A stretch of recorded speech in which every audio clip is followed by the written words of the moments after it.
இதய வரிகள். அம்மா, அப்பா ஏன் எப்போது தூங்கிட்டே இருக்காரு? அந்த ஒரு கேள்விக்கு அந்த அம்மாவால் உடனே பதில் சொல்ல முடியவில்லை. இன்றைய தலைப்பு: அப்பா எப்போது வீட்டில் இருப்பார்? ராஜாவும் கவிதாவும் திருமணமாகி 7 வருடங்கள்.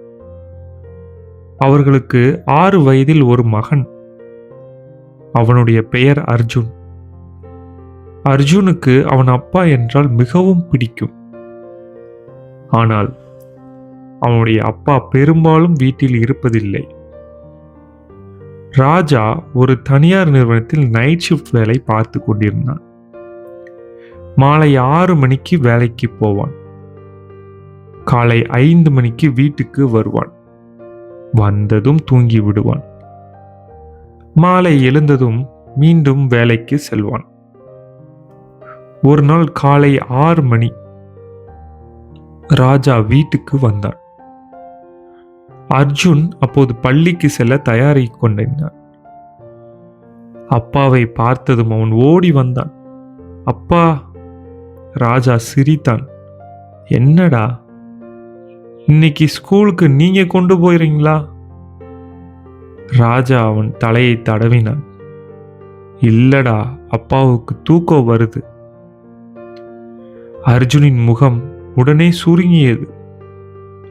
ஒரு நாளாவது கொண்டு போங்கப்பா. ராஜா அவனை பார்த்தான். அவன் மனதுக்குள் வருத்தமாக இருந்தது. ஆனால் உண்மையிலேயே அவன் உடல் மிகவும் சோர்வாக இருந்தது. நாளைக்கு பார்க்கலாம் என்று சொல்லிவிட்டு அறைக்குள் சென்றான். அந்த வார்த்தையை அர்ஜுன் நம்பினான். நாளைக்கு அப்பா கூட்டிட்டு போவாரு என்று நினைத்தான். ஆனால் அடுத்த நாளும் அதே நிலை.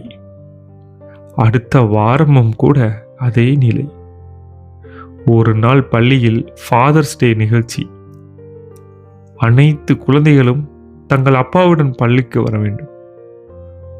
அர்ஜுன் வீட்டுக்கு வந்து மகிழ்ச்சியாக சொன்னான், அம்மா, நாளைக்கு அப்பா என்னோட ஸ்கூலுக்கு வரணும். கவிதா சிரித்தாள். சரி, வா, அப்பாவிடம் கேட்கலாம். அர்ஜுன் ஓடி போய் தூங்கிக் கொண்டிருந்த அப்பாவை எழுப்பினான். அப்பா! ராஜா கண்களை திறந்தார். என்னடா? நாளைக்கு என் ஸ்கூலுக்கு நீங்க வரணும். எதுக்கு? Fathers day function. ராஜா சில வினாடிகள் அமைதியாக இருந்தான். அப்பாவுக்கு நாளைக்கு நைட் ஷிஃப்ட் இருக்குடா. அர்ஜுன் மெதுவாக கேட்டான். அப்பா, அப்போ நீங்க வரமாட்டீங்களா? அப்பாவுக்கு வேலை இருக்குடா. அர்ஜுன் எதுவும் சொல்லவில்லை. அமைதியாக வெளியே சென்றான். அந்த மாலை கவிதா சமையலறையில் இருந்தாள். அர்ஜுன் வந்து கேட்டான், அம்மா, என்ன அப்பாவுக்கு நான் பிடிக்குமா? கவிதா அதிர்ச்சியாக அவனை பார்த்தாள். ஏன்டா அப்படி கேட்குற? நான் ஸ்கூலுக்கு வர சொன்னேன், அவர் வரமாட்டேன்னு சொல்லிட்டாரு. கவிதா அவனை கட்டி பிடித்தாள். அப்பாவுக்கு உன்னை ரொம்ப பிடிக்கும், அப்ப ஏன் வரமாட்டாரு? அந்த கேள்விக்கு கவிதாவிடம் ஒரு நொடிக்கு கூட வார்த்தை இல்லை. பிறகு அவள் சொன்னாள், அப்பா வேலைக்கு போறது நம்ம எல்லாருக்காகத்தான். அர்ஜுன் மெதுவாக கேட்டான், அப்பா வேலைக்கு போகலன்னா நம்ம சாப்பிட முடியாதா என்று. கவிதாவின் கண்களில் கண்ணீர் வந்தது. அப்படி இல்லடா, ஆனா அப்பா நமக்காக ரொம்ப கஷ்டப்படுறாரு. அன்று இரவு அர்ஜுன் தூங்குவதற்கு முன் ஒரு காகிதத்தில் ஏதோ எழுதினான்.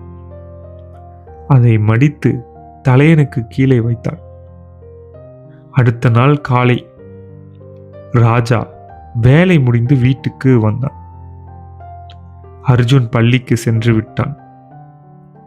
ராஜா படுக்கையில் படுத்துக் கொள்ளும் போது அவனுடைய தலையணைக்கு கீழே இருந்த காகிதம் கீழே விழுந்தது. அதை எடுத்து பார்த்தான்.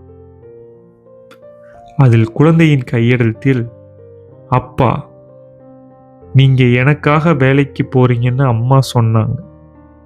ஆனா எனக்கு பணம் வேண்டாம்.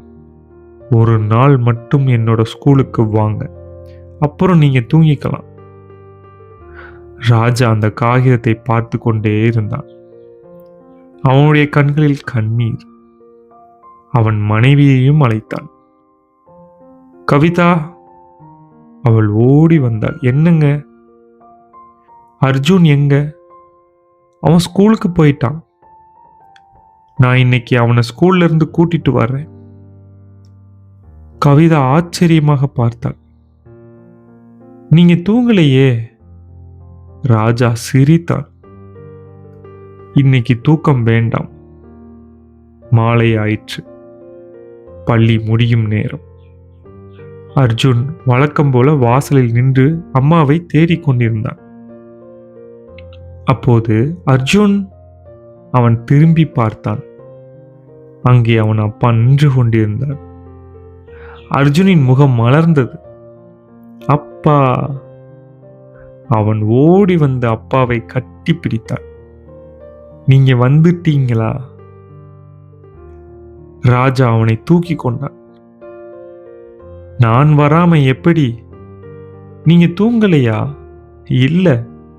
தூக்கம் வரலையா? ராஜா சிரித்தபடி சொன்னான். உன்னோட ஒரு நாள் கிடைக்கும்போது தூக்கம் எதுக்குடா? அர்ஜுன் அப்பாவின் கழுத்தை கட்டி பிடித்தான். வீட்டுக்கு வந்ததும் அர்ஜுன் பள்ளியில் நடந்த எல்லாவற்றையும் அப்பாவிடம் சொல்லிக் கொண்டிருந்தான். அப்பா, இன்னைக்கு நான். ராஜா சிரித்து கொண்டே கேட்டுக்கொண்டிருந்தான். கவிதா சமையலிலிருந்து அவர்களை பார்த்து கொண்டிருந்தாள். அவளுடைய கண்களில் கண்ணீர். ஆனால் அந்த கண்ணீர் வருத்தத்துக்கானதில்லை. ஒரு தந்தை தன் குழந்தையின் மனதில் மீண்டும் இடம் பிடித்ததை பார்த்த சந்தோஷத்தின் கண்ணீர். அன்று இரவு வேலைக்கு கிளம்பும் முன் ராஜா அர்ஜுனிடம் சொன்னான், அப்பா, இப்போ வேலைக்கு போறேன். அர்ஜுன் கேட்டான், நாளைக்கு வருவீங்களா? கண்டிப்பா. எப்போ? காலை. அப்போ நான் தூங்காம காத்திருப்பேன். ராஜா சிரித்தார். நீ தூங்கு, அப்பா வந்துட்டு உன்னை எழுப்புற. அர்ஜுன் அவனை கட்டி பிடித்தார். லவ் யூ அப்பா. ராஜாவின் கண்களில் கண்ணீர். Love you Doda. ராஜா வெளியே சென்றதும் கவிதா கதவை மூடினாள். சில நொடிகள் அமைதி. ராஜா அவளை பார்த்து சொன்னான், கவிதா, நான் வேலைக்காக ஓடிக்கிட்டே இருக்கேன். என் குழந்தை வளர்றத கவனிக்கவே இல்லை.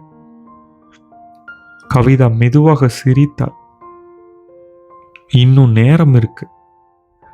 நான் நல்ல அப்பாவா இருக்கேனா?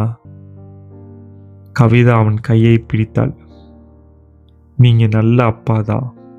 ஆனா அவன் உங்களை நினைச்சு ஏங்காத அளவுக்கு கொஞ்ச நேரம் அவனுக்காகவும் செலவழிக்கணும். ராஜா தலையசைத்தான். இனிமேல் கண்டிப்பா வைக்கிறேன். சில அப்பாக்கள் குழந்தைகளுடன் அதிக நேரம் செலவிட முடியாமல் இருக்கலாம். அவர்கள் வேலைக்கு செல்கிறார்கள், இரவு தூக்கத்தை இழக்கிறார்கள், குடும்பத்திற்காக உழைக்கிறார்கள். ஆனால் குழந்தைகளுக்கு அப்பாவின் சம்பளம் தெரியாது. அவர்களுக்கு தெரியும் ஒன்று மட்டும், என் அப்பா என்னிடம் இருக்கிறாரா? அதுதான். அதனால் குழந்தைகளுக்காக பணம் சம்பாதியுங்கள். ஆனால் அவர்களுக்காக கொஞ்சம் நேரமும் சம்பாதித்து வையுங்கள். ஒரு நாள் அவர்கள் வளர்ந்து விட்டால் நீங்கள் வாங்கி கொடுத்த பொம்மைகளை மறந்து விடலாம், நீங்கள் கொடுத்த பணத்தை மறந்து விடலாம். ஆனால் அப்பா என்னோட ஸ்கூலுக்கு வந்த நாள், அந்த நினைவை மட்டும் அவர்கள் வாழ்நாள் முழுவதும் மறக்க மாட்டார்கள். இதய வரிகள். நன்றி.